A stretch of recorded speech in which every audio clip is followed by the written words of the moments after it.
आगे बढ़ती हुई प्रश्नावली 1.2 का तीसरा प्रश्न, जिसमें दिया है आवाज़ गुणनखंडन विधि के द्वारा निम्नलिखित पूर्णांकों के एचसीएफ और एलसीएम ज्ञात कीजिए। हमने इसमें एक संख्या ली है 12, 15 और 21। इसका हमें एलसीएम तथा एचसीएफ ज्ञात करना है। तो सबसे पहले हमें लिखना है, दिया है संख्याएं बराबर 12, 15 और 21, ऐसा हमें लिख लेना है। अब हमें लिखना है 12 के आवाज़ गुणनखंड। अब हमें 12 का एलसीएम लेना है, तो चलिए हम एलसीएम ले लेते हैं। अब यहाँ पे 12 2 से कटे आएगा, 2 6 12, 2 3 6,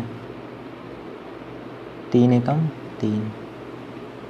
तो हम यहाँ पे ये संख्या लिख देती हैं 2 गुणित 2 गुणित 3। और हम इसे ऐसा भी लिख सकते हैं 2 की पावर 2 इंटू 3, क्योंकि 2 हमें 2 बार प्राप्त हुआ है। अगर हमें 2 3 बार प्राप्त होता तो हम यहाँ पे 2 की पावर 3 इंटू 3 लिख देते। जो संख्या जितनी बार प्राप्त होती है उस पर उतनी ही घात चढ़ा देते हैं। तो हम बराबर करके इसे ऐसा लिख देते हैं 2 की पावर 2 इंटू 3।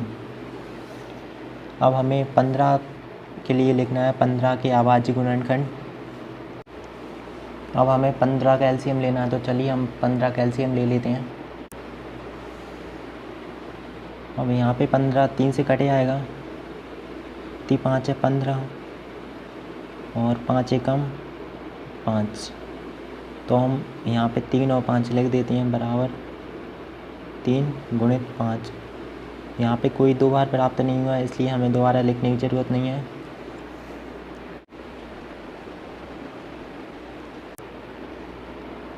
अब हमें 21 के लिए लिखना है 21 के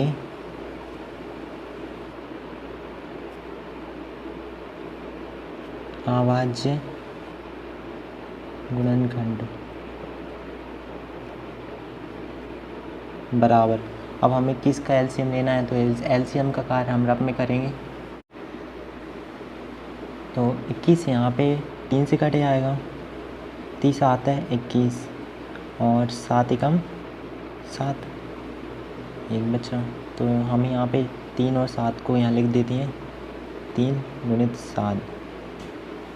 अब हमें लिखना है चूँकि यहाँ वेनिस्ट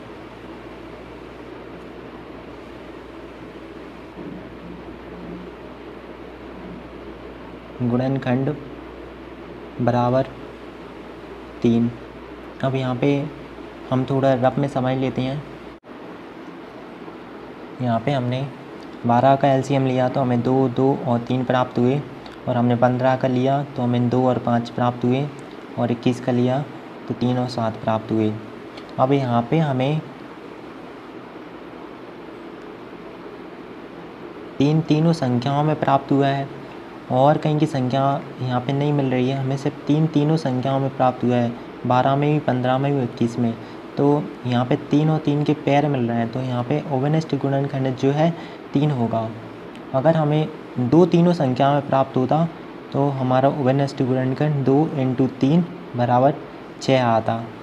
अभी हमें अकेला 3 प्राप्त हुआ है, तो हमारा ओवेनिस्ट गुणनखंड 3 आएगा। तो हमने यहाँ पे लिख दिया। अब हमें लिखना है इसलिए